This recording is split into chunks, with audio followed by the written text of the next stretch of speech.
오늘 누가복음 강해 쉬운 세 번째 시간입니다. 예수님이 예루살렘을 향한 여정을 하고 있는 가운데 거의 이제 마지막에 왔습니다. 예수님의 의도는 예루살렘에 가서 모든 인간들을 구원하시기 위해서 그 부자 관원에게 말씀하신 것처럼 사람으로는 할 수 없을 때 하나님만 하실 수 있는 일들을 이루시기 위해서 예수님은 예루살렘을 올라가고 계십니다. 그런데 사람들은, 유대인들은 기대감이 달랐어요. 하나님 나라가 이제 금방 올 것처럼 이렇게 기대하고 있었던 것 같아요. 그래서 예수님은 오늘 11절 말씀에 보면 그들의 잘못된 생각을 고치시기 위해서, 가르쳐 주기 위해 이 비유를 말씀하십니다. 같이 읽어보죠. 11절 시작. 그들이 이 말씀을 듣고 있을 때에 비유를 더하여 말씀하시니 이는 자기가 예루살렘에 가까이 오겠고 그들은 하나님의 나라가 당장에 나타날 줄로 생각함이더라. 예수님은 예루살렘에서 무슨 일이 있을지 이미 알고 계셨기 때문에 제자들의 생각이 틀렸음을 알았어요. 그래서 가르치려고 하신 거죠. 사실 참 중요한 태도가 있어요. 뭐냐, 우리가 아는 지식이 다가 아님을 항상 염두에 둬야 돼요. 우리는 미리 짐작하죠. 우리는 자기식의 관점을 가지고 있죠. 자꾸 교정받으려는 중심의 자세가 우리 가운데 얼마나 중요한지 몰라요. 말씀 앞에서 자꾸 우리 삶이 조정되고요, 우리의 삶이 하나님의 말씀을 따라 자꾸 조정받기 원하는 그런 중심의 자세를 가지고 서야 돼요. 네. 그들의 생각이, 거기 예수님의 제자들도 그렇고 사람들의 생각은 아직 그 하나님의 나라가 이제 그 미래에 올 거라고 기대하지 못해요. 지금 당장 임할 것을 생각하고 있는 것 같아요. 그래서 우리 18장 후반부에 보면 거기 그러니까 그 제자들에게 예수님이 순환 받을 것에 대해서 말씀하셨잖아요. 예수님이 십자가에 달리시고 죽은 지 사흘 만에 살아날 거다. 근데 그 말이 무슨 말인지 하나도 못 깨달았다 그랬잖아요. 왜냐하면 잘못된 생각을 가지고 있기 때문에 그들이 예측하는 하나님의 나라와 그들이 기대했던 하나님의 나라가 뭔지 몰랐기 때문에 그런 거죠. 그래서 그토록 열광적으로 쫓아다녔던 많은 사람들은 예수님을 대적하는 자리에 서 버리게 된 거죠. 그래서 우리가 참 이렇게 배우려는 중심의 자세를 갖는 게 얼마나 중요한지 우리가 이해하는 게 참 필요한 것 같아요. 세 가지를 크게 살펴보려고 합니다. 첫째, 하나님 나라가 이루어지는 과정입니다. 이 비유 속에 흩어져 있는 이제 어떤 한 이야기의 줄거리를 요약하면 그런 내용이거든요. 12절 보겠습니다. 같이 읽으시죠. 시작. 이르시되 어떤 귀인이 왕위를 받아가지고 이려고 먼 나라로 갈 때에, 또 14절 보겠습니다. 그런데 그 백성이 그를 미워하여 사자를 뒤로 보내어 이르되 우리는 이 사람이 우리의 왕됨을 원하지 아니하나이다 하였더라. 27절. 그리고 내가 왕됨을 원하지 아니하던 이 원수들을 이리로 끌어다가 내 앞에서 죽이라 하였느니라. 이런 얘기예요. 어떤 사람이 왕위를 얻으려고 먼 나라로 갔다. 그리고 거기서 왕위를 얻어가지고 얻으려고 이제 갔는데 그때 그 통치권 안에 있는 사람들이 그 사람이 왕이 못 되게 하려고 이렇게 가로막았다. 근데 그게 실패해가지고 그 사람이 왕이 돼서 다시 돌아와가지고 자기를 반대자들을 처형했다 그 말입니다. 심판했다 이 말입니다. 이 비유의 배경입니다. 거기 이렇게 군데군데 세 구절에 있는 내용의 이 구절의 배경을 우리가 이해할 필요가 있는데요. 헤롯의 아들 아켈라오가 그 당시에 그 헤롯의 아들 아켈라오가 아버지의 왕권을 물려받기 위해, 그러니까 유대 땅을 이렇게 지배하던 헤롯의 아들 아켈라오가 그 왕권을 물려받기 위해 노마 황제의 지배 아래 있었거든요. 속국이니까. 그러니까 노마의 황제의 재가를 받기 위해 간 거예요. 네. 그러니까 그 노마의 공식적인 승인을 얻기 위해서 갔죠. 한편 유대인들이 그 아켈라오를 매우 혐오했어요. 왜냐하면 핍박하기 때문에. 그래서 사절단을 구성해 가지고 그걸 막으려고 했지만 그걸 그러한 노력이 허사가 됐어요. 실패했어요. 그 사건 이후에 아켈라오가 돌아와 가지고요, 자신의 반대자들을 복수하고 죽이고 막 그랬어요. 그리고 자기 편의 선자들에게 그 상을 주었습니다. 이 사건이 지금 예수님이 말씀하시기에 한 30년 전쯤 일어난 일입니다. 지금 이 공생의 기간, 그러니까 30년 전쯤 있었던 일이에요. 그러니까 그 당시에 사람들은 이 비유를 다 알고 있었죠. 알고 있어요. 예수님이 이걸 통해서 하나님 나라가 어떻게 임하는가에 대해서 가르치고 있어요. 세 가지를 볼 수 있는데, 첫째로는 예수님 멀리 떠나실 거라는 사실을 가르치고 있죠. 그러니까 그들은 하나님 나라가 즉시 임할 거라고 생각했는데 아니라는 거죠.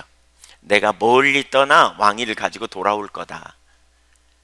그때도 왕이었지만 섬김의 왕이에요. 겸손의 왕이에요. 죄인의 모습으로 오셨어요. 그래서 모든 사람의 죄를 해결하기 위해 예수님이 초림하셨잖아요.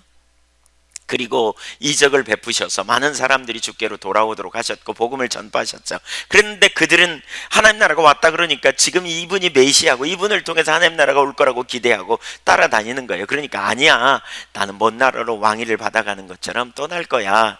이걸 지금 말씀하고 있는 거죠. 예수님의 고난과 부활, 그리고 승천하시는 왕권을 가지고 심판주로 오실 것에 대해 예언적으로 이렇게 말씀하신 거예요. 미리 말씀하신 거죠. 두 번째, 여기서 볼 수 있는 것은 예수님이 왕으로 오심을 방해하는 무리들이 있음을 말하는 거죠. 누굽니까?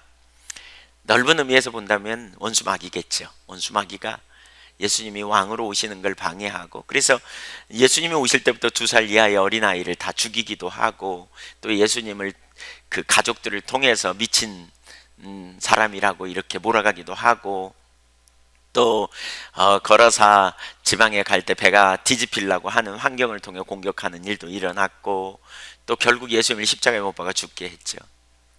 이 일에 동조된 자들이 바리새인들 아닙니까? 유대인들. 그들이 한때는 예수님을 이렇게 알려고 오기도 하고, 또 그 중에 일부는 예수님을 열심히 따라다니기도 했지만 결국 예수님을 십자가에 못 박아버리는, 죽음으로 내몰았던 자들이지요.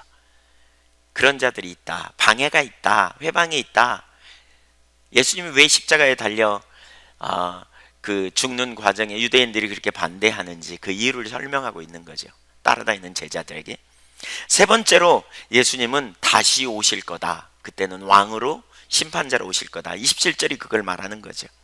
처음 오신 예수님은 섬기는 종으로 오셨다면, 죄인을 구원하기 위해 희생제물이 되셨다면, 그러나 다시 오실 예수님은 만왕의 왕으로 심판주로 오신다 이렇게 말하죠. 그때 주님을 대적하던 자들 심판을 받게 될 것이라고. 그래서 마귀는 영원한 불못으로, 마귀를 따르는 자들도 함께 지옥에 가게 될 것을 말씀하고, 그때 바로 하나님 나라가 완성되는 것을 가르치시는 거죠. 두 번째, 하나님 나라를 기다리는 사람들의 사명. 그러니까 지금 우리는 하나님 나라가 이루어지는 과정 속에 있죠. 예수님은 이미 떠나셨어요. 멀리 오셔서 십자가에 달려 죽으시고 대적자들의 손에 죽은 것처럼 보였지만 결국 그것은 구원을 위한 하나님의 일이었고, 그래서 떠나셨어요. 멀리. 그리고는 이제 우리는 다시 오실 예수님, 심판자로 오실 예수님을 기다리는 세대에 살고 있잖아요. 그렇죠? 우리는 다시 오실 주님을 기다리는 사회. 그래서 마라나타, 주 예수여 오시옵소서, 아멘 주 예수여 오시옵소서. 우린 주님을 기다리는 사람들이에요. 지금 주님의 나라를 기다리는 사람들, 천국을 기다리는 사람, 하나님 나라를 기다리는 사람들이에요. 자, 두 번째, 그러면 하나님 나라를 기다리는 사람들의 사명을 우린 여기서 볼 수 있어요. 고난의 종으로 오셨다가 왕위를 가지러 떠나신 주님께서 제자들이 이 땅에서 해야 할 일과 어떻게 살아야 하는지를 이 비유를 통해 우리는 배울 수 있습니다. 13절을 보겠습니다. 13절. 이게 이제 핵심 구절이에요. 이 땅에서 해야 할 일이 뭔지, 어떻게 살아야 하는지 같이 읽어보죠. 시작. 그 종 열을 불러 은화와 열 문화를 주며 이르되 내가 돌아올 때까지 장사하라 하니라. 이 구절에서 세 가지를 눈여겨봐야 돼요. 첫 번째는요, 모든 종들에게 동일한 재능을 주셨다는 거예요. 여기 문화죠. 문화는 재능이라고 할 수 있습니다. 재능. 10명의 사람들을 불러놓고 그들에게 한 문화씩 나눠줬다. 여기 한 문화는 100드라크마예요. 드라크마는 로마 시대의 데나리온과 같은 액수예요. 한 데나리온. 그게 한 사람의 하루 품삯이라 그랬잖아요. 한 노동자가 하루 버는 품삯. 그래서 100데나리온. 한 문화는 100데나리온. 우리말로 말하면 오늘날 뭐 일당 5만 원이라면 500만 원이고 지금 뭐 10만 원 가까이 된다면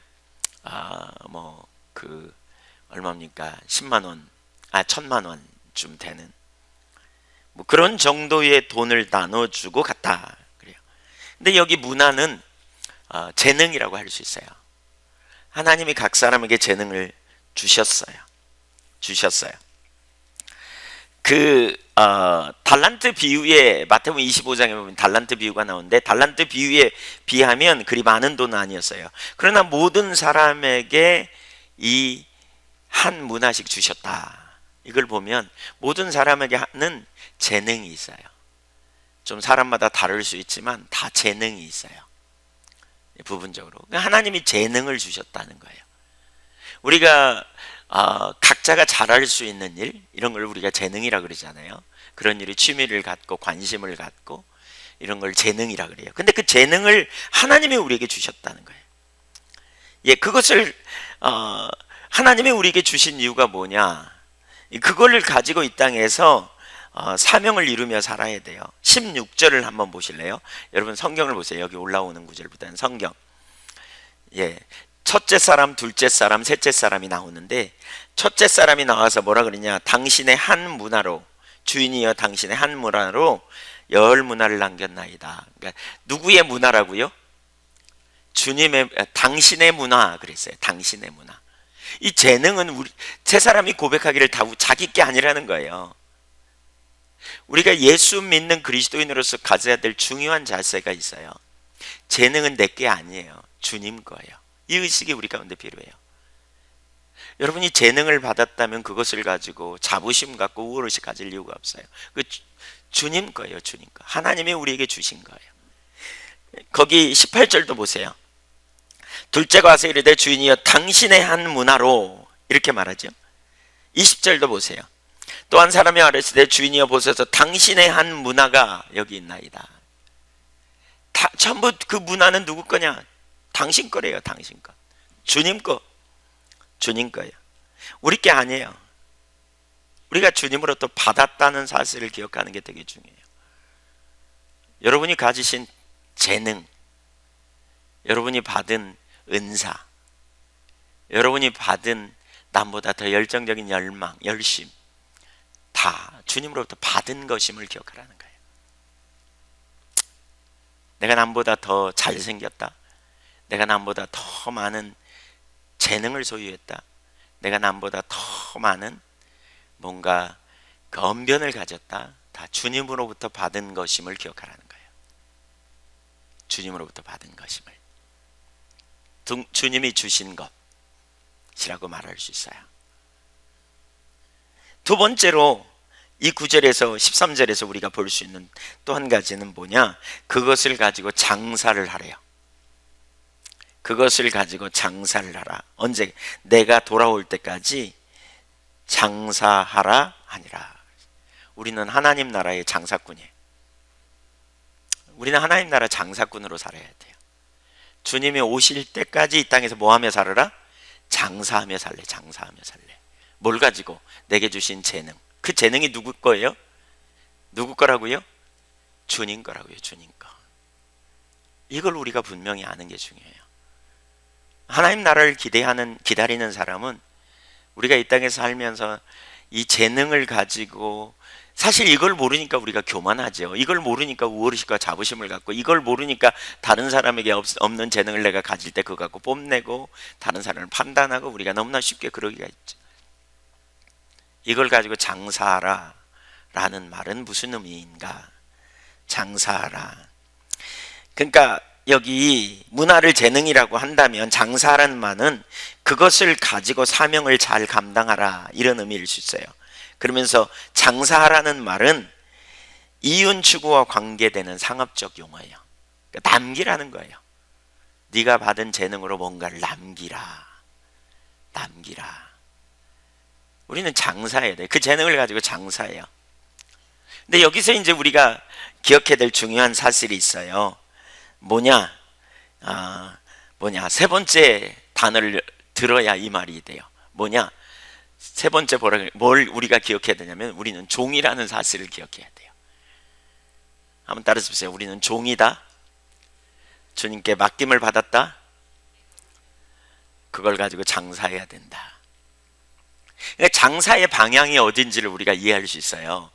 주님의 종이잖아요. 여기 종이에요. 10사람의 종. 우리 모두는 주님의 제자이며 동시에 종이 돼야 돼요. 이 의식을 갖는 게 참 중요해요. 그래서 18절에 16절에도 주인이여, 18절에도 주인이여, 20절에도 주인이여 라고 말하고 있다는 거죠. 우린 주인으로부터 뭔가를 받은 자예요. 그러면 이걸 가지고 주인이 장사라 그럴 때 어떤 장사를 해야 되는지 우리가 결정해요. 주인의 방향을 따라가야 돼요. 주인의 방향을 따라가는 거예요. 주인의 방향을 따라가야 돼요. 우리는 다 종으로서 주인의 방향을 따라가야 돼요. 주인이 무슨 일을 하고 있는지, 주인이 어떤 일을 행하셨는지를 보고 따라가야 돼요. 주님은 이 땅에서 하나님 나라를 이루기에 오신 거예요. 우리의 재능을 통해서 우리는 하나님 나라와 하나님의 영광을 위해 드러내는 자리로 가야 돼요. 드러내는 자리로. 종의식을 가지고 주신 재능을 사용하여 하나님의 나라가 임하기까지 우리가 충성된 종으로 이 땅에서 살아가야 된다는 거죠. 주님이 주셨고 주님의 것이기 때문에 주님의 뜻을 따라 남기기 위해서 그렇게 가는 거죠. 명령에 순종하는, 주인 대신 주님을 기쁘시게 하고 주인의 영광을 위해 헌신하고 순종함으로 가야 합니다. 종의 소망이 뭐냐?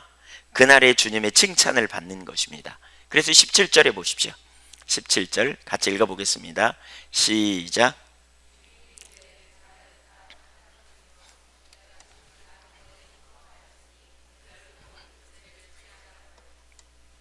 네, 여기 보십시오. 잘하였다.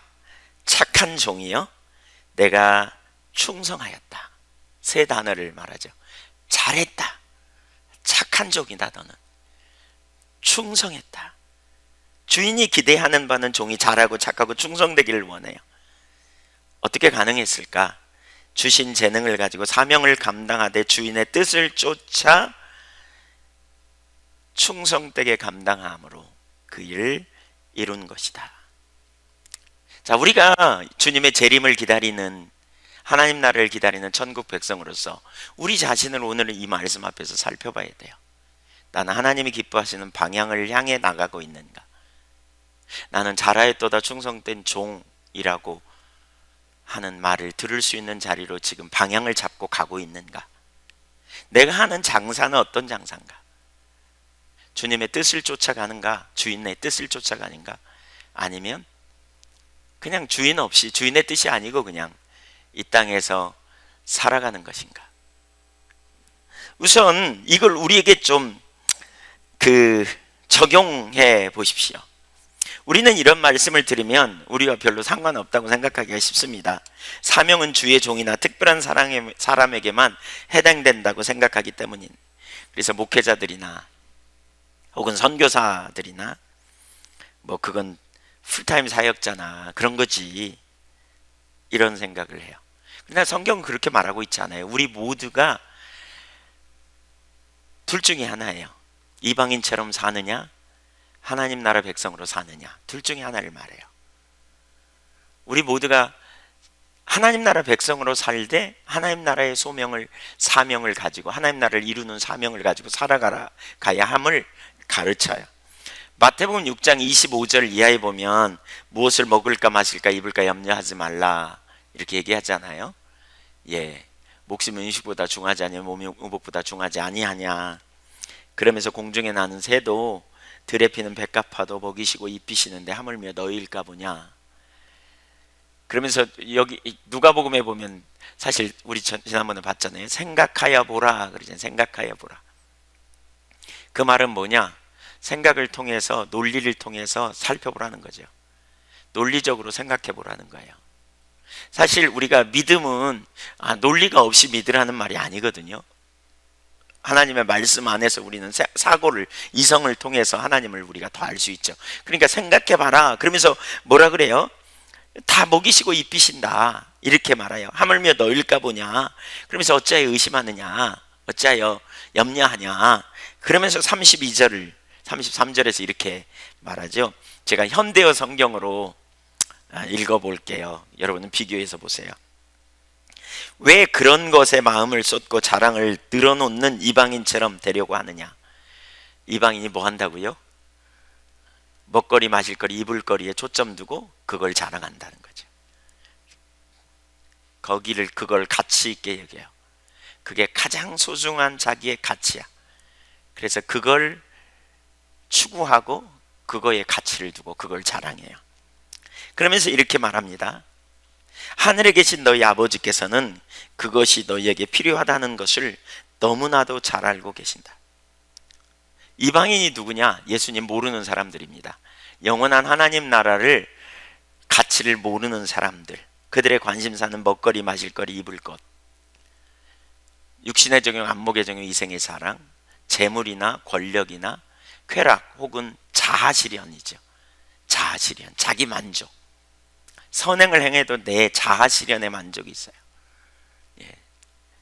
거기에 초점을 두고 살아가는 거죠. 그러면서 이런 가치관을 따라 사는 것, 그것은 참 그리스도인의 삶이 아니에요. 우리가 지난주 살폈잖아요. 여러분 되게 중요한 게 여기 있어요. 우리는 의도를 갖지만 마음의 욕심을 따라간다 그랬어요. 의도가 안 변하면요, 마음의 욕망을 따라가요. 근데 그 마음의 욕심의 뿌리에 뭐가 있느냐? 이 육신의 정욕, 안목의 정욕, 이생의 자랑이에요. 가치관이 안 변하면, 지난주에 나눴죠?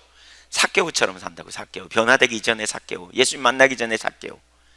그는 의로운 사람이었어요. 의로운 사람으로 살라고 부모님이 이름도 지어줬어요. 모태신앙이에요, 유대인으로서. 그런데 어떻게 해요? 육체의 욕망을 따라 살다 보니까, 재물에 관심을 갖다 보니까 자꾸 말씀을 타협하고, 그러다 보니까 그냥 갈 때까지 가버린 사람이죠. 재물의 가치관을 두고. 우리도 마찬가지예요. 가치관이 안 변하면요, 세상적 가치관에 우리가 사로잡혀 있으면 결국 우리는 그것을 따라 생각하게 돼 있어요. 그러면서 말씀대로 산다고요? 절대로 불가능해요. 그래서 예수님이 하나님과 재물을 겸하여 섬길 수 없다는 말이 그 말입니다. 절대 불가능합니다. 둘 다 안 됩니다. 그래서 마음과 육체에 원하는 욕망을 따라 살아요. 믿음이 있는 것 같지만 실상은 그런 삶을 살게 되어 있다는 말이에요. 우리는 그렇게 살아서는 안 돼요. 그리스도인의 삶은 달라야 돼요. 왜 다르냐? 여기 이렇게 말하거든요. 하늘 아버지는 우리의 필요를 아신다. 우리가 먹어야 될까, 마셔야 될까, 입어야 될까 아신다. 그렇다면 어떻게 하라는 말인가? 필요를 채우실 것을 신뢰하고 그것을 구하느라고 진짜 중요한 사명을 놓치거나 세월을 낭비하지 말라는 거예요. 그것에 인생에 초점을 두고 그것을 위해 장사하며 살라는 말이 아니에요. 그걸 위해, 우리의 하나님 나라를 기다리는 사람들은 그거를 위해 자기가 주신 재능을 가지고 그걸 위해 살라는 말이 아니에요. 이렇게 생각하면 안 돼요. 돈 버는 일 하지 말라는 말이 아니에요. 조금 뒤에 나누겠지만, 여러분이 하나님 나라를 위해 살기로 선택하고 하나님의 영광을 위해 살기로 선택하면요, 무슨 직업을 가졌든지 그건 다 성직입니다. 거룩한 직입니다. 그 분야를 통해 하나님께 영광 돌리며 살 수 있어요. 그리고 그런 사람은 돈을 버는 재능을 주셨고 돈을 많이 벌게 된다면 그 돈 가지고 자기 미래를 위해 준비하고 자기 그 돈을 가지고 자기 자랑하는 데 힘쓰지 않을 거거든요. 청지기 의식을 가지고 돈을 통해 하나님 나라를 넓히고 세우는 데 초점을 둘 거거든요. 권력도 마찬가지고요. 무슨 일이든지 하나님 나라를 위해 사는 일은 다 소중합니다. 이건 뭐예요? 사고를 얘기합니다. 어떤 생각을 가지고 하느냐의 문제입니다. 어떤 것에 장사를 하느냐, 그 재능을 가지고 어떤 장사를 하느냐의 문제와 관련돼 있어요. 아까 예수님이 우리보다 장사하라 그러는데, 제자들 장사하라, 그거 가지고 너에게 주신 재능을 가지고 장사하라 그러는데, 그걸 어떻게 장사하느냐, 뭘 장사하느냐의 문제와 관련이 있다는 거예요. 이방인처럼 먹거리 마실거리 입을거리, 하나님 모르는 사람처럼 그렇게 살지 말라는 거예요. 그거 구하느라고 진짜 중요한 사명을 놓치거나 세월을 낭비하지 말라는 거예요. 진짜 중요한 사명. 그러면서 우리 그리스도인 모두는 이 땅에서 사명을 갖는다고 가르칩니다. 33절, 제가 현대어 성경으로 읽는다 그랬습니다. 만일 너희가 하나님의 나라를 어떻게 이룰까, 하나님께서 원하시는 바른 일을 어떻게 실천할까 고민하면서 그분을 생활의 중심에 모시고 살면, 바로 이겁니다. 하나님 나라를 어떻게 이룰까, 하나님께서 원하시는 바른 일을 어떻게 내가 실천할까 고민하고 선한 뜻을 실천하고 살아갈까, 그분을 내 생활의 중심에 모시고 살면 그분은 너희에게 이 모든 것도 더하여 주실 것이다. 이 모든 것, 뭐요? 먹을 거, 마실 거, 입을 거 다 더해 주실 것이다. 우리가 해야 할 일이 있어요. 이게 우리의 사명이에요. 우리가 하나님 나라 백성으로서 영원한 나라를 기다리면서 이 땅에서 살아야 될 일이 있는데, 그게 뭐냐? 내게 주신 재능을 가지고 하나님 나라와 영광을 위해서 살아가는 거예요. 천국 시민으로 하나님을 알지 못하는 자들에게 우리의 삶을 통해서 하나님은 살아계신다는 사실을 드러내고, 어떤 경우에 특별한 사명을 주셔서 인도하시기도 하지만, 하나님이 주신 재능을 따라 어떤 일이든지 하나님 나라와 영광을 위해 살기로 선택한다면 여러분이 있는 모든 일은, 모든 삶의 자리는 거룩한 자리예요. 여러분이 하는 모든 일은 거룩한 일이에요. 그리고 여러분은 선교사라고 할 수 있어요. 삶의 모든 현장에서 여러분이 하고 있는 그 일은 결코 적지 않은 일이에요. 하나님 나라와 영광을 위해 내가 살기로 선택한다면 하나님이 여러분을 그곳에 보내신 것이라고 말할 수 있는 것이지요. 예수님을 모르는 자들처럼 살지 않고 예수님 의지하고 의의 길로 행하고 하나님 나라 영광을 드러내며 사는 그 삶을 살기로 선택한다면 그것이 우리의 사명이고요, 그걸 통해 하나님 나라가 넓혀지는 것이지요. 이 땅에서 우리가 하나님 나라 뜻을 이루며 살아가되 하나님의 방법으로 하나님의 기준을 따라가는 거죠. 다니엘의 세 친구 이야기를 좀 해볼까요? 다니엘과 세 친구 이야기. 그들은 모두 하나님을 믿었습니다. 그런데 포로로 잡혀갔죠. 특별 선발이, 그런데 그 가운데 특별 선발이 되었어요. 그들 중에 똑똑한 사람들을 특별 채용하려고 교육시키는 일을 위해 선발했어요. 3년 동안의 훈련이 있어요. 얼마나 훈련 기간을 받게 된다, 얼마나 놀라운 축복입니까? 그런데 거기서 그들이 곤란한 지경에 놓여요. 왜냐하면 왕이 먹는 고기와 음식을 먹게 돼요. 그게 왜 곤란해요? 유대인들이 믿는 하나님께서 그 우상에게 드린 제물을 먹어서는 안 된다고 말하셨어요. 근데 그 왕이 먹는 고기는 다 우상에게 드린 제물이에요. 그래서 다니엘과 세 친구는 뜻을 정합니다. 그리고 자기들은 고기를 먹지 않겠다고, 자기들은 식물만 먹겠다고. 그랬더니 10일 동안 시험하는 기간을 줘요. 죽을 수도 있는데 하나님의 은혜를 부으셔서 그런 일이 일어나는 거죠. 결국 고기를 먹지 않았어도 계속해서 왕실 음식을 먹었던 다른 많은 사람들보다 더 얼굴에 윤기가 흐르고요, 더 건강하게 보였다. 성경은 그렇게 표현하고 있어요. 다니엘 7장 17절에 결국 그들이 어떻게 됐는지 보십시오.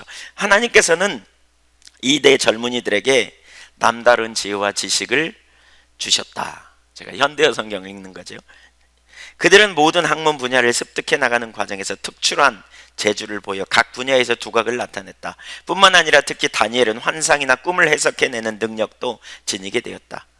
왕이 교육시키라고 한 3년이 지나자 시종장은 젊은이들을 느부갓네살 왕 앞으로 데리고 갔다.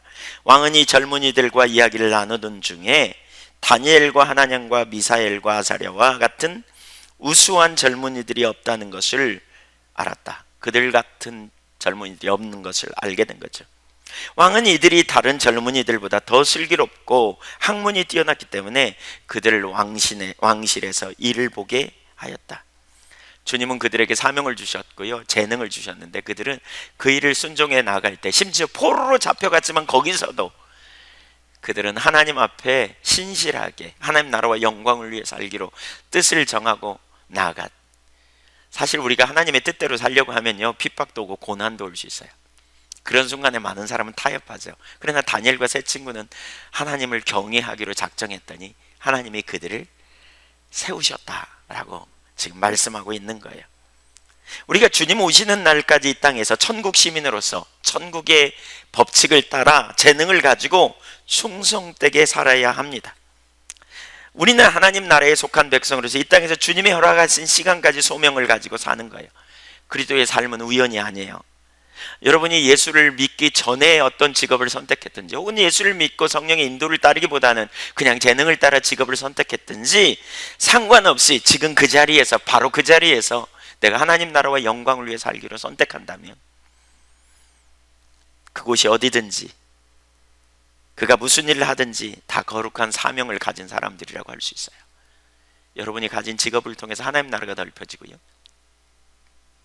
여러분이 가진 그 직업에 은혜를 구할 때 하나님께서 놀라운 은혜로 함께 하셔서 더 큰 지혜를 부어주셔서 그 부분에 두각을 드러나게 하실 거고요, 더 세우실 거예요.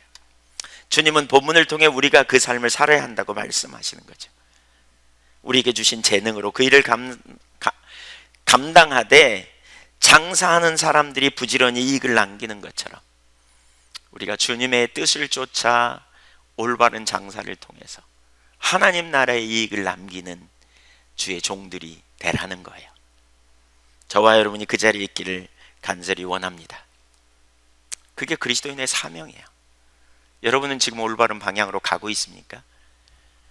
여러분이 주신 재능을 따라 올바른 방향으로 하나님이 주신 재능을 가지고 올바로 사용하고 하나님 나라와 영광을 위해 쓰여지고 있는지 우리가 봐야 돼요. 우리가 그렇게 할 때 하나님께서 더 큰 은혜로 함께 하시고 능력을 부으시고 역사하실 거예요. 충성된 종, 결국 그들을 통해 하나님의 나라가 넓혀지는 거죠. 한번 따라하십시오. 나의 재능은 하나님의 것이다. 종으로서 하나님의 뜻을 쫓아 올바로 장사하자. 남기는 장사 있죠. 하나님 나라에 남기는 장사, 하나님 나라의 영광을 드러내는 장사. 하나님 나라 편에서 보면 여러분은 믿지는 장사를 하고, 여러분이 믿지는 사람입니까? 남기는 사람입니까? 사실 그게 충성된 종입니다. 그게 충성된 종. 하나님 나라의 눈으로 보라는 거예요. 그리스도의 재림을 기다리는 삶. 이게 우리 그리스도인의 삶이에요. 세 번째, 주님이 재림하시면 결산하십니다. 15절 보겠습니다. 귀인이 왕위를 받아가지고 올라가서 돌아와서 은하를 준 종들이 각각 어떻게 장사하였는지를 알고자 하여 그들을 부르니. 처음에 예수님은 죄인의 형상을 입고 구원을 이루시는 하나님의 어린 양으로 오셨습니다. 그러나 다시 오실 주님은 심판의 권한을 가지고 오시는 만왕의 왕이십니다. 그리고 그 주님이 오시면 맡겨진 사명과 재능을 결산하십니다. 주님은 그날에 찾으십니다. 너 무엇을 남겼느냐? 너 어떤 장사에서 그 결과가 어떻느냐라고 물으십니다. 우리는 그 주님 앞에 서게 될 거고요, 그 주님 앞에 우리는 드러나게 될 겁니다. 여기 세 사람이 있습니다. 그 첫 번째 사람은 이렇게 말합니다. 당신의 한 문화로 10문화를 남겼나이다. 16절에 그렇게 말합니다. 10문화나 벌었다는 거예요. 굉장한 이익을 남긴 거죠. 그는 혼신의 힘을 다했을 것 같아요. 17절부터 19절까지 그에 대한 부분에 예수님이 뭐라고 말씀하신지 읽어볼까요? 시작. 주인이 이르되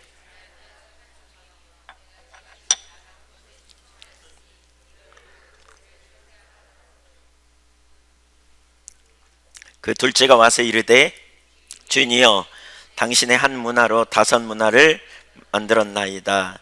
주인이 그에게도 이르되 너도 5 고울을 차지하라 하고, 네, 그만요. 여기서 볼 수 있는 사실은 주인은 자신의 유익을 위해 장사라고 한 것이 아님을 알 수 있어요. 그러니까 주인이 장사하라고 하는 것은 자기의 유익을 위해 장사라고 하는 게 아니에요. 뭐 하느냐? 일꾼을 찾은 거예요. 일꾼을 찾은 거예요. 작은 일을 맡겨놓고 충성된 사람에게 주님은 더 큰 일을 맡기고 있어요. 여기 10 고울을 다스리라 이렇게 말하죠. 그러니까 여러분, 하나님이 우리에게 주신 사명, 재능을 가지고 어떻게 쓰느냐를 보시는 거예요. 어떻게, 뭘 기대하는, 주님이 남기려고 그러는 거 아니에요. 우리를 쥐어짜가지고 당신의 유익을 위해 얻기 위해 그렇게 하는 게 아니에요. 우리가 어떻게 이 땅에서 사느냐, 하나님 앞에 충성된 종으로 발견되면, 여기 뭐라 그러지? 지극히 작은 것에 충성된 자라고 표현하잖아요. 작은 것 중에 작은 것을 얘기해요. 그런 단어예요. 충성된 자는 더 큰 것을 하나님께 맡기리라. 한 고울, 여러분, 그쵸? 여기 이 사람에게 10문화를 주잖아요. 10문화를 주거든요. 10문화를 벌었어요. 그러면 11문화가 되잖아요. 그러면 그거 가지고 1,000만 원씩 한다 그래도 11억이에요. 아니, 뭐죠? 1억 1,000만 원이에요. 예, 한 문화가 1,000만 원이라 그래도 그걸로 한 고울을 살 수 있나요? 택도 없죠. 그쵸? 땅 몇 평 살 거예요. 네, 근데 10 고울을 다스리는 권세를 주리라 이렇게 표현하고 있죠. 여기서 볼 수 있는 사실은 주인은 자신의 유익을 위해 장사라고 하는 게 아니에요. 여러분, 우리가 하나님 나라에 봉사하면 하나님 나라를 위해서, 하나님을 위해 뭔가 한 것처럼 우리가 생각하기 참 쉬운데, 사실은 엄격히 말하면 주님께서 우리로 하여금 그 일을 맡기시고요, 또 우리에게 충성된 자로 하나님이 찾으셔서 그로 하여금 더 많은 일을 감당하게 하려고 하시는 계획인 것을 우리가 기억해야 돼요. 충성된 사람들에게 많이 맡긴다. 사실 이걸 물질주의적인 견해로 해석해서는 또 안 돼요. 어떤 사람은 자꾸 권력, 어떤 사람은 자꾸 뭔가 그 능력, 이런 부분을 자꾸 생각하기 쉬운데요, 충성된 사람이 하나님 나라의 종으로 쓰임받는다. 왜냐하면 그렇게 맡겨놓으면 더 큰 일을 맡길 때 감당할 만한 능력이 있기 때문에 그래요. 그릇이 된 거죠. 그릇이라는 게 있어요. 어떤 사람과 대화하다가 대화가 잘 안 되면 거기서 중단하잖아요. 왜? 더 말하면 안 될 것 같아. 상대방이 감당을 못해. 그러니까 그냥 그 정도에서 그냥 중단하고 그냥 이해해 주는 경우가 있잖아요. 애들하고 얘기하면서 막 빡빡 따집니까? 애들이 막 그러면 그냥 그 정도에서 중단할 때가 있죠. 그런 것처럼 우리가 그 하나님께 어떤 자세를 갖느냐가 이건 되게 중요해요. 여기 권세를 차지하라는 말은 현재적으로 너는 계속해서 권세를 누려라 이런 의미예요. 천국에서 받을 상급을 의미하는 것이기도 하다고 봐요. 그 상급이 무엇인지 정확히 알 수 없어요. 그러나 분명히 상급이 있어요. 그리고 그 상급은 충성된 종에게 주어지는데, 요한계시록 20장 4절을 보세요. 여기 그런 비슷한 표현이 있죠. 이 구절을 여러분은 잘 읽어야 돼요. 왜냐하면 신천지에서 이 구절을 가지고 안 죽는다, 뭐 14만 4천 속하면 뭐 이 구절을, 근데 이 구절이 그렇게 말하고 있지 않은데 이 구절의 어떤 부분을 오해해서 그래요. 왜곡되게 해석해서 그래요. 그러니까 이 구절 잘 알아야 돼요. 기본적으로 이 구절 알아야 신천지에 안 넘어가요. 시작. 또 내가 보자들을 보니 거기에 앉은 자들이 있어 심판하는 권세를 받았더라. 그들이 누구냐? 이거 보세요. 또 내가 보니 두 부류의 사람이요. 시작. 예수를 증언함과 하나님의 말씀 때문에 목배임을 당한 자들의 영혼, 순교자들이죠. 그렇죠? 순교자들. 또 짐승과 그의 우상에 경배하지 아니하고 그들의 이마와 손에 그의 표를 받지 않은 자들이, 그러니까 그의 손에 짐승의 표를 받지 않은 자들이잖아요. 근데 여기서 우리말에도 이게 번역이 이게 문제가 있어서요. 살아서라 그러잖아요. 살아서. 근데 그러니까 이렇게 말하는 거예요. 신천지에서는 죽은 자들의, 순교자들의 영혼과 살아있는 자들의 영혼이 이렇게 결합이 돼가지고 이렇게 그래가지고 영원히 산다 이렇게 얘기해요. 근데 그 말이 아니에요. 여기 살아서가 아니라 살아나서라는 말이에요. 그래서 대부분의 번역을 보면 살아나서 표준세 번역도 그렇고 뭐 현대어 번역도 그렇고 현대인의 성경도 그렇고 공동 번역도 그렇고 살아나서, 다시 살아나서 이렇게 번역하고 있는 성경도 있고요. 다시 살아나는 거예요. 죽은 자들이 살아나는 거예요. 부활해서 그렇다는 거예요. 그래서 그리스도와 더불어 1000년 동안 왕노릇하니, 이 두 부류의 사람이 누구냐면 충성된 사람들이에요. 그들이 영원히 하나님 나라에 있을 거다, 지금 그 말입니다. 영원히 하나님 나라에 있을 거다. 거기서 1000년 동안 왕노릇한다. 그래서 5절, 그 나머지 죽은 자들은 그 1000년이 차기까지 살지 못하더라. 그 나머지 죽은 자들은, 그러니까 이걸 말도 이 구절만 봐도 부활과 관련되어 있는 구절이거든요. 그게 이는 첫째 부활이라 그랬죠. 그러면서 6절, 이 첫째 부활에 참여하는 자들은 복이 있고 거룩하도다. 둘째 사망이 그들을 다스리는 권세가 없고 도리어 그들이 하나님과 그리스도의 제사장이 되어 1000년 동안 그리스도와 더불어 왕노릇하시리라. 우리는 이 다음에 하늘나라에서 주님과 함께 왕노릇하는 그런 삶을 살게 될 거다, 지금 이렇게 말하죠. 어쨌든 충성된 믿음의 종들이 다 되시기를 축복합니다. 근데 그 상급은 사실 미래에만 있는 게 아니에요. 결산은 미래에만 하시지 않아요. 하나님은 작은 일을 맡기고 충성되면 더 큰 일로 이 땅에서 감당하게 하시지요. 여러분 한번 생각해 보세요. 5골 맞는 게 편안하겠어요? 10골 맞는 게 더 편안할까요? 스트레스 받는 걸로 하면, 네, 그런가요? 여러분 10골 맞는 게 더 편안할 것 같으세요? 시스템이 더 탁 잡혀가지고 알아서 탁 하는, 예, 어떻게 보면 10골 맞는 게 더 제가 볼 때 힘들 것 같은데, 골치 아프고. 근데 그렇게 충성된 자, 그쵸? 그러니까 저는 이런 생각이 들더라고요. 우리가 젊은이들에게 특별히 이런 부분을 많이 나누고 싶은 게, 어떤 재능을 가지고 우리가 일을 감당할 때 뭐예요? 어떻게 하면 이 일을 잘할 수 있을까 자꾸 생각하잖아요. 그쵸? 자꾸 그 일을 생각하고 또 생각하고 또 생각하는 자들이 남들보다 조금 낫게 일해요. 자꾸 새로운 아이디어가 거기 나오고, 새로운 아이디어가 나오고, 아이디어가 나오고. 그러면 경험을 더 많이 하고 폭이 넓어지고, 이런 사람에게는 많은 일을 맡을 리더, 그러니까 뭐죠? 그런 역량이 더 커지는 거죠. 사실 장사를 잘해서 재능을 가지고 우리가 그런 자리에 가야 돼요. 주신 재능을 가지고 어떻게 잘 생각하고 잘 사용하고 어떻게 더 잘할 수 있을지, 그런 방법을 찾고 길을 찾고 막 그러면 더 막 넓혀지잖아요. 예, 그렇게 될 때 뭐죠?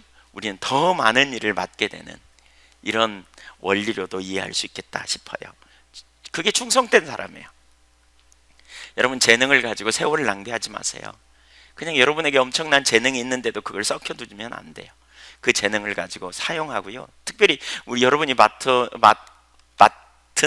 삶의 현장에서 여러분에게 주신 재능을 가지고, 직분을 가지고, 그쵸? 어떻게 더 잘할 수 있을지를 자꾸 찾아내세요. 그게 그리스도인으로서 하나님 나라를 넓혀가는 하나님의 종들의 모습이에요. 그게 충성된 일이에요. 맡겨진 일에 충성된 것도, 그쵸? 이건 너무너무 귀한 일이잖아요. 여러분이 있는 직업의 현장에서, 삶의 현장에서 인생을 적극적으로 살아가는 거, 하나님 나라 백성이 취해야 될 너무너무 중요한 자세입니다. 그냥 어떻게 시간이나 때우고 돈이나 받고 뭐 이러려고 하면 안 돼요. 직업이, 그쵸? 충성된다는 말은 그런 의미도 포함되어 있어요. 내가 맡은 직업, 삶의 현장, 내가 있는 삶의 자리도 하나님이 주신 시간이고 허락하신 일이라면 그 일을 가지고 적당히 살아가는 거, 여러분 절대 하나님 안 기뻐하는 일입니다. 충성됨, 그게 성직이라면 내가 있는 삶의 현장에서 어떻게 그 일을 정말 잘 이루되 하나님의 뜻대로 행하며 충성되게 그 일을 하고. 미국의 유명한 그 잭 웰치인가 하는 사람이 그런 표현을 해요. 그 생각을 많이 하는 사람, 이런 사람이 리더가 될 수 있다. 그러니까 어떤 일을 가지고 생각을 자꾸 하는 거죠. 어떻게 하면 그 일을 잘할 수 있을지. 미국에서 어떤 사람이 이렇게 소경이에요. 안 보여요. 근데 청소하는 일의 CEO예요. 눈이 안 보이는데 어떻게 청소를 잘하겠어요? 불가능하죠. 근데 자기가 하나? 사람들 시키지. 그 직원을 통해서 시키는 거예요. 그 어떻게 그 일이 가능했냐? 생각을 많이 했다는 거예요. 어떻게 하면 청소를 잘할 수 있을까 막 생각했어. 그래서 직원을 모아놓고 노하우를 얘기하고 그렇게 하도록 했더니 인정을 받아. 그리고 막 사람들에게 어떻게 서비스를 잘하고 직원들에게 어떻게 복지를 잘할까를 많이 생각했다는 거예요. 그랬더니 그 일이 날로 번창해요. 사실 이게 충성된 일이에요.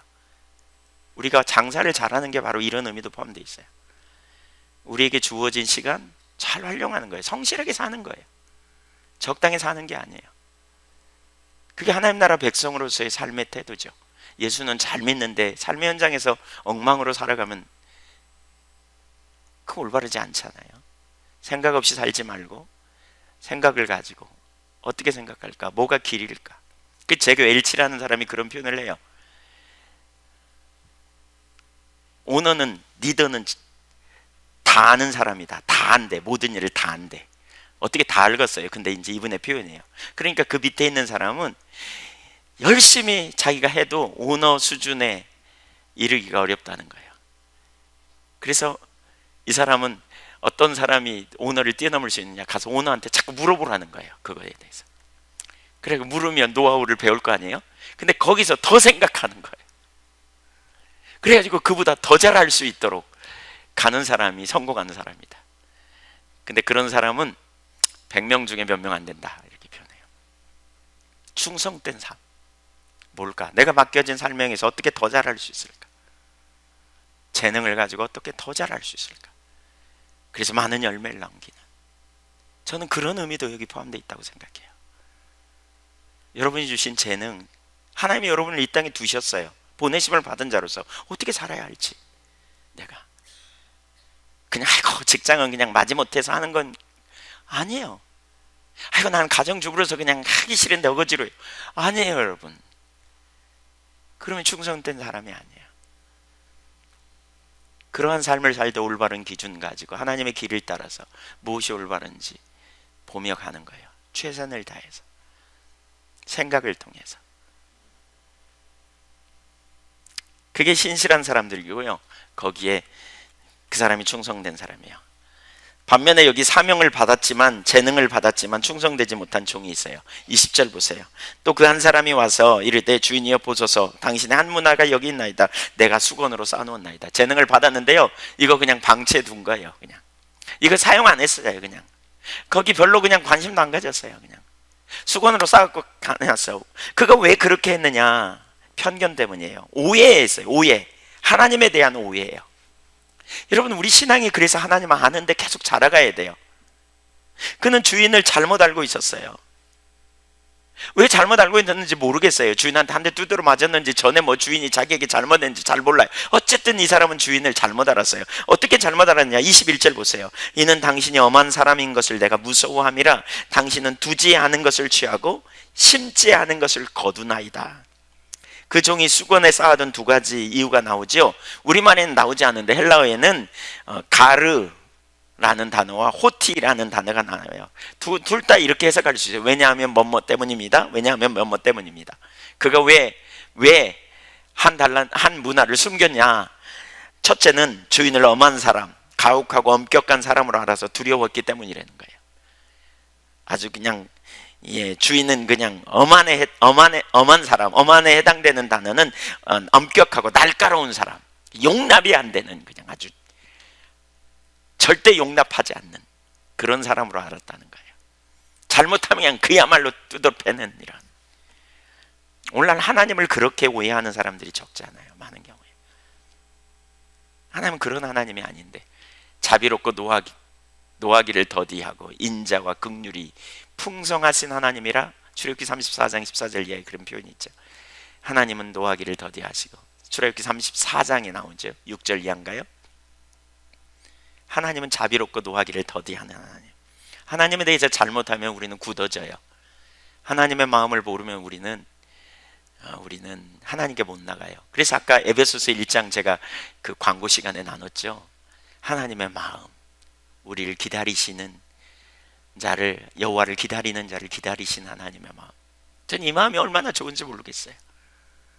그 하나님이 나를 기다렸다고 생각하니까 너무 하나님 앞에 나가면서 죄송한 마음도 들고, 약속 시간에 늦은 것처럼 죄송하고, 이렇게 하나님이 나를 찾으시는데, 하나님의 마음을 알면 우리가 하나님 앞에 담대해요. 근데 하나님 앞에 하나님을 잘못 알면요, 우리는 그렇게 내가 믿는 하나님께 반응하게 돼 있어요. 잘못된 반응. 이 사람의 문제가 뭐냐? 두 번째로 주인을 두지 않은 것을 취하고 심지 않은 것을 거두는 사람으로 생각했던 거예요.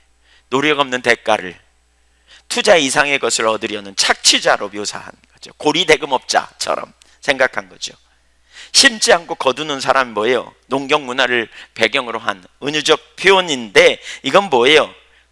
네, 악질적인 지주계급으로 생각했다는 거예요. 하나님을 주인을 아무것도 하지 않고 이익만 챙기려는 사람으로 오해하는, 하나님을 그런 하나님으로 오해하는, 전혀 하나님을 잘 모르는 거죠.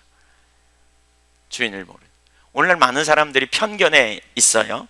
그가 왜 이런 편견을 가졌는지 분명치 않지만, 왜곡된 편견을 가지면 결코 충성된 삶을 살 수 없습니다. 우리는 그래서 무엇보다 신앙의 본질이 하나님이 누구인지, 하나님이 어떤 분인지, 성경이 말하는 하나님만이 아니라 내가 느끼는 하나님이 어떤 분인지를 아는 것이 얼마나 중요한지 몰라요.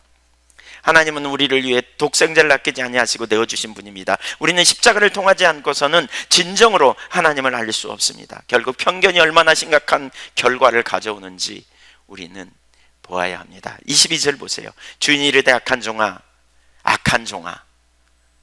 네가 네 말로 너를 심판하노니. 보세요, 여러분, 여기 아주 중요한 말이 나옵니다. 우선 악한 종이라 그랬죠? 그 다음에 뭐라 그랬어요? 네가 네 말로 너를 심판한다. 자기가 한 말로 자기 자신을 심판한다 이거예요. 정말 중요한 얘기입니다.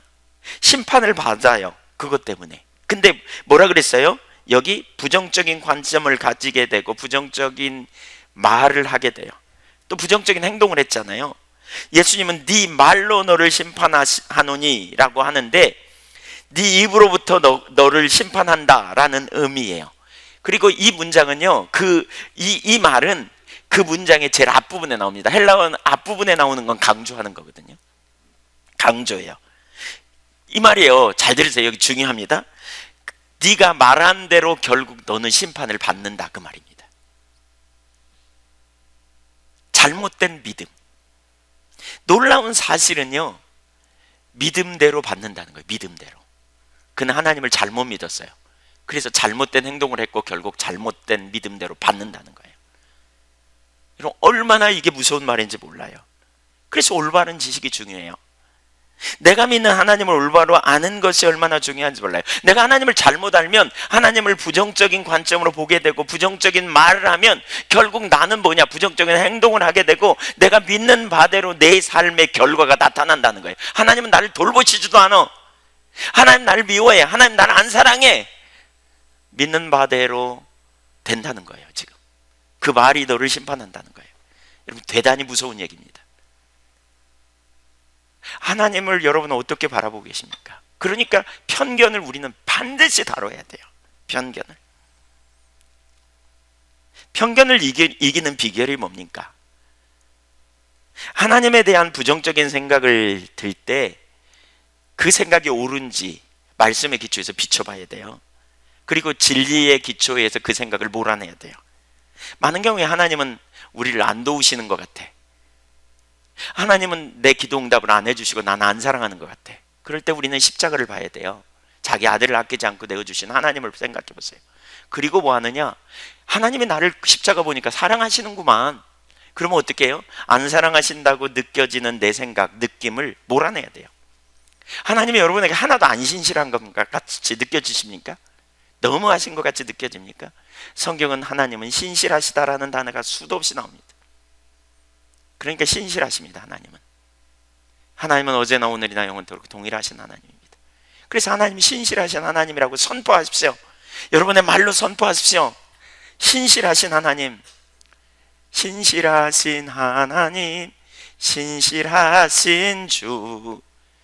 환경이 내 안에서 안 신실하다고 하나님은 너를 향해 신실하지 않은 분이라고 말해도 신실하다고 선포하십시오. 내 말이 너를 심판한다 그래요. 우리가 무슨 말 하느냐가 얼마나 중요한지 몰라요. 겸손히 주님 알기를 구하는 거죠. 뭐가 진리입니까? 다 이해할 수 없지만 하나님은 신실하십니다. 십자가는 분명히 그걸 말씀합니다. 하나님은 나에게 어떤 분인가? 내가 하나님 앞에 어떤 마음을 가지고 있는가? 하나님 선하십니다. 하나님 완전하십니다. 하나님 실패하지 않으십니다. 그 진리를 가지고 우리의 감정을 대적해야 합니다. 우리의 느낌이 아니라 말씀이 진리입니다. 결국 그 편견이 심한 종은 가장 기본적인 것마저 하지 않았습니다. 편견은 우리를 묶어버립니다.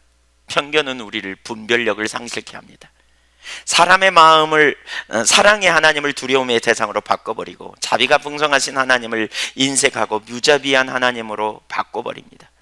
결국 그는 한 문화마저도 빼앗깁니다. 23절부터 26절까지 보겠습니다. 그러면 어찌하여 내 돈을 은행에 맡기지 아니하였느냐? 그리하였으면 내가 와서 그 이자와 함께 그 돈을 찾았으리라 하고 같이 읽죠. 곁에 섰는 자들에게 이르되 그 한 문화를 빼앗아 10문화 있는 자에게 주라 하니 그들이 이르되 주여 그에게 이미 10문화가 있나이다.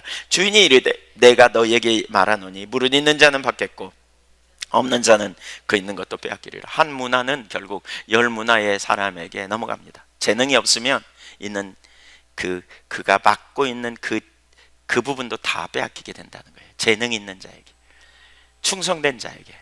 재능은 다 나눠줬어요. 재능이 없어서 못 맡는 게 아니에요. 충성된 자에게. 뭐 직장에서도 마찬가지잖아요. 우리 삶의 현장에서도 마찬가지잖아요. 이 땅에서 우리가 충성되게 살아야 돼요. 주의 종으로, 하나님 나라와 그의 의를 이루는 종으로 충성되게 살아야 돼요. 우리가 열정을 가지고 살아야 돼요. 하나님 영광을 위해서 우리가 살아야 돼요. 주의 종으로서 어떻게 살아야 하는지. 그러면서 이렇게 말했죠. 있는 자는 받겠고 없는 자는 있는 것마저도 빼앗기리라. 이 둘 다 현재형입니다. 이제까지 있는 자는 받을 것이다. 이제까지 없는 자는 못 받을 것이다. 빼앗길 것이다. 현재가 중요해요. 우리가 주님이 오시기 전에 주어진 시간 동안 충성된 삶이 얼마나 중요한지 보여줍니다.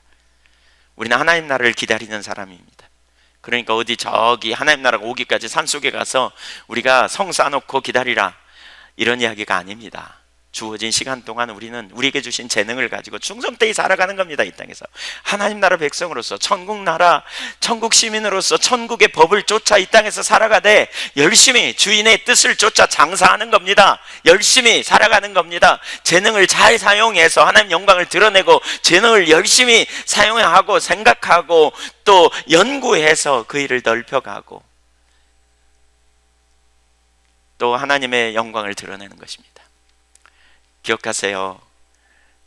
오늘 이 설교를 듣고 우리 저기 젊은이들이 이 설교를 듣고 그래 내가 내 삶을 하나님께 드리랴, 내가 주어진 재능을 가지고 열심히 연구하고 내가 재능을 가지고 열심히 생각하리라, 그래서 기도를 하고 재능을 가지고 사용해서 훌륭한 과학자가 나왔다고 해보세요. 그게 하나님 나라가 넓혀진 일입니다. 그가 뭐라 그럴 것 같아요? 나는 하나님이 지혜로, 하나님이 주신 한 문화로 내가 주의 영광을 드러내는 삶을 살기로 작정하고 오늘까지 이렇게 살아왔습니다. 내가 거둔 업적은 주님의 것입니다 라고 말하지 않겠어요? 이게 바로 종의 삶이에요.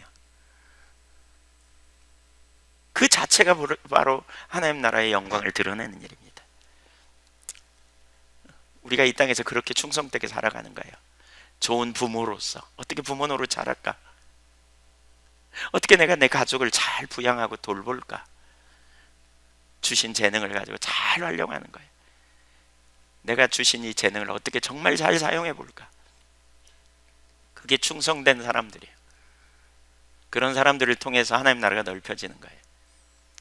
어떤 사람은 이런 얘기하면 우리가 하나님 나라를 위해 일해야지, 그러면 봉사해야 되는구나, 교회 와서 충성되고 교회 와서 당연히 그 일 당연히 해야 되고요.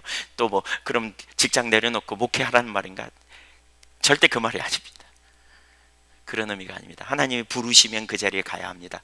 그러나 하나님이 여러분을 지금 있는 삶의 자리로, 지금 있는 어떤 직업으로, 지금 있는 삶의 현장으로 여러분을 부르셨다면, 혹시 하나님 부르신지 모르는데 어쩌다가 그 자리에 와 있다 할지라도 그것을 하나님 앞에 드리기로 하면 놀라운 역사를 이루게 될 줄로 믿습니다. 저와 여러분이 그러한 능력 있는 승리의 삶이 되기를 간절히 소원합니다. 아멘.